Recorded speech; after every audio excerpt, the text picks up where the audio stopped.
আছে ম্যাম, কিন্তু আপনার এই সুন্দর চেহারা রাগ মানায় না, রাগ করেন না। আচ্ছা, ভুল তো মানুষেরই হয় না। ভুল করে করে তো মানুষ সঠিকটা শিখে।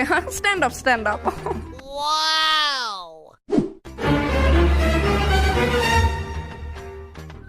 আচ্ছা, আমার একটা জরুরি কল আইছে, তোরা ততক্ষণ নিজেরা মধ্যে প্যাডের কর। Okay ma'am. জান বলো।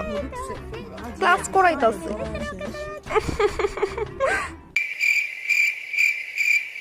উমা, তোরা কথা বন্ধ করে আমার দিকে এইভাবে তাকাই রেছিস কেন? হ ম্যাম, বুঝি, সবই বুঝি। কার লগে কথা কইতাছিলেন? এক একটা পাক্কা গেছে একেবারে। ম্যাম, কিতা? ম্যাম আমরা নতুন আরেকটা বিজ্ঞান চালাবো, অনেক হ্যান্ডসাম আর হট বলে স্যারটা। আশ্চর্য, লজ্জা করে না একজন শিক্ষক মানে একজন গুরুজনকে নিয়ে এরকম মন্তব্য করার? ছি। Sorry ma'am, extremely sorry. এমনিতে কবে রে আইবো? Oh no!